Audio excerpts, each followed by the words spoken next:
Today, our topic of discussion is waterfall model. Dear students, इस lecture में हम software development methodology के different models को study करेंगे। आज हम जो पहला मॉडल स्टडी करने जा रहे हैं वो है वाटरफॉल मॉडल। वाटरफॉल मॉडल एक स्ट्रेट फॉरवर्ड अप्रोच है जो कि यूज़ की जाती है किसी भी सिस्टम को डेवलप करने के लिए। The waterfall model is a straightforward approach to software development where each phase of the project must be completed before the next one begin. इसमें आप सबसे पहले स्टेप को डेवलप करने के बाद सेकंड स्टेप पे जाएंगे। कभी भी ऐसा नहीं होगा कि आप रिवर्स सेकंड से दोबारा फर्स्ट में आए। ये वाटरफॉल मॉडल आप तब यूज़ करते हैं जब आपको रिक्वायरमेंट का फुली अंदाज़ा हो, फुली उसमें कोई डाउट ना हो, देन आप वाटरफॉल मॉडल को यूज़ करते हैं। Think if it is like a waterfall flowing from one stage to the next, this model is linear and sequential, meaning that you move through each phase in order. इस model में आप एक order के साथ, एक sequence के साथ चलते हैं। आप कभी भी रिवर्स या उसमें आइट्रेशन नहीं हो सकती। The main faces of the waterfall models और इसमें अब किन किन स्टेप्स को फॉलो किया जाता है। सबसे पहले इसमें रिक्वायरमेंट को गैदर किया जाता है जो कि एक सॉफ्टवेयर को, एक प्रोजेक्ट को बनाने के लिए ज़रूरी होती हैं।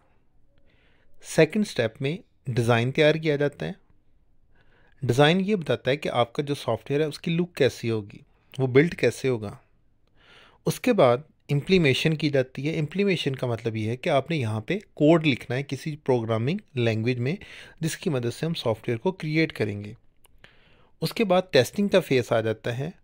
टेस्टिंग में हम क्या करते हैं कि जो हमने प्रोग्राम इम्प्लीमेंट किया है, ये जो सॉफ्टवेयर हम डेवलप कर रहे हैं, उसको हम चेक करते हैं क्या वो हमारी फंक्शनल और नॉन फंक्शनल रिक्वायरमेंट को फुलफ़िल कर रहा है। तो थ्रू टेस्टिंग हम अपने प्रोग्राम को एरर फ्री बनाते हैं। हम ये चेक करते हैं कि हमारे प्रोग्राम में या हमारे सॉफ्टवेयर में कोई एरर या बग तो नहीं है।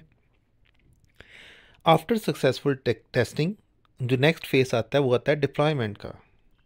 डिप्लॉयमेंट का मतलब ये होता है कि आपका सॉफ्टवेयर रिलीज़ कर दिया जाता है फॉर कस्टमर और फॉर यूज़र, कि जो यूज़र या कस्टमर अब अपने सॉफ्टवेयर को यूज़ कर सकता है, उसके ऊपर अपनी वर्किंग कर सकता है।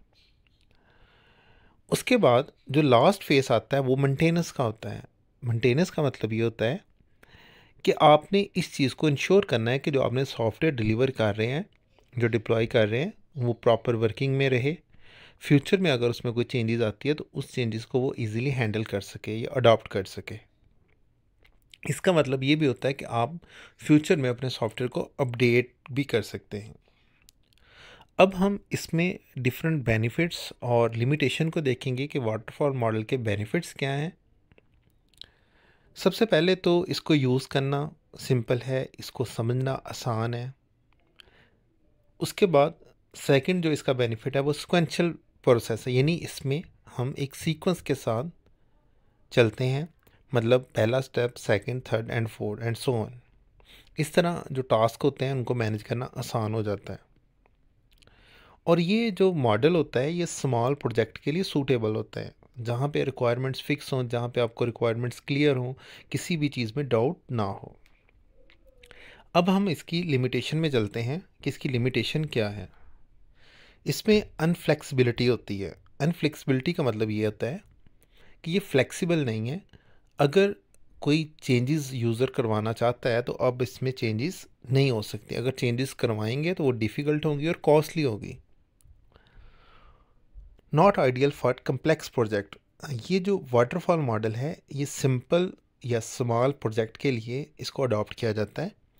जो कम्प्लेक्स प्रोजेक्ट होते हैं उनके लिए इसको अडॉप्ट नहीं किया जाता। रिस्क एंड अनसर्टेनिटी, इस मॉडल में रिस्क के चांसेस भी होते हैं या अनसर्टेनिटी आप कह सकते हैं। इसका मतलब ये है कि अगर फ्यूचर में कोई टेक्नोलॉजी में चेंज आता है या यूज़र की नीड चेंज हो जाती हैं तो इसमें चेंजेस करना पॉसिबल नहीं होता, या अदरवाइज़ आप कह सकते हैं वो कॉस्टली होता है। तो ये इसकी लिमिटेशन है। अब डायग्राम की मदद से देखते हैं कि वाटरफॉल मॉडल को आप कैसे एक्सप्लेन कर सकते हैं। आप देख सकते हैं सबसे पहले रिक्वायरमेंट का फेस होता है। रिक्वायरमेंट में क्या होता है, हम प्रोजेक्ट का स्कोप बताते हैं, स्टेक होल्डर्स जो है उसका इंटरव्यू करते हैं। स्टेक होल्डर मीन वो पर्सन जो सॉफ्टवेयर से डायरेक्ट इंटरलिंक होगा। इसके बाद एनालिसिस भी साथ आ जाता है जिसमें हम यूज़र रिसर्च करते हैं, रिक्वायरमेंट गैदरिंग करते हैं, मीटिंग्स हेल्ड की जाती हैं। रिक्वायरमेंट एनालिसिस के बाद फिर डिज़ाइन का फेस आ जाता है। डिज़ाइनिंग में हम किसी लैंग्वेज को सिलेक्ट करते हैं जिसमें हमने वो सॉफ्टवेयर को डिज़ाइन करना है, और डिज़ाइन को रिव्यू भी करते हैं। फिर स्टेक होल्डर से अप्रूवल ली जाती है कि हम ये चीज़ बनाने जा रहे हैं, अगर इसमें कोई अमेंडमेंट है तो बताएं। इसके बाद इम्प्लीमेशन का फेज़ आता है। इधर जो प्रोग्रामर है वो एक्चुअली कोड राइट करता है, लेकिन इम्प्लीमेशन में साथ साथ रिव्यू भी होता रहता है, यानी आप ये भी कह सकते हैं टेस्टिंग भी होती है। फिर कंप्लीट टेस्टिंग की जाती है। टेस्टिंग की फर्दर डिफरेंट टाइप्स हैं, जैसे white box, black box testing, और इसके अलावा इसमें फंक्शनल और नॉन फंक्शनल रिक्वायरमेंट को देखा जाता है। टेस्टिंग के बाद जो सेकंड लास्ट फेस होता है वो डिलीवरी का होता है, यानी डिप्लॉयमेंट का होता है, जब सॉफ्टवेयर रेडी टू यूज़ हो जाता है और कस्टमर को डिलीवर कर दिया जाता है। और लास्ट में मेंटेनेंस होती है, मेंटेनेंस जिसमें अपडेट्स वगैरह दी जाती हैं और सॉफ्टवेयर को प्रॉपर चेक एंड बैलेंस रखा जाता है कि आपका जो सॉफ्टवेयर है वो यूज़र की रिक्वायरमेंट्स को फुलफ़िल कर रहा है। तो डियर स्टूडेंट्स, ये था आज का हमारा लेक्चर कि वाटरफॉल मॉडल क्या होता है। अगर कोई भी क्वेश्चन है तो आप कमेंट बॉक्स में कमेंट्स कर सकते हैं। Thank you.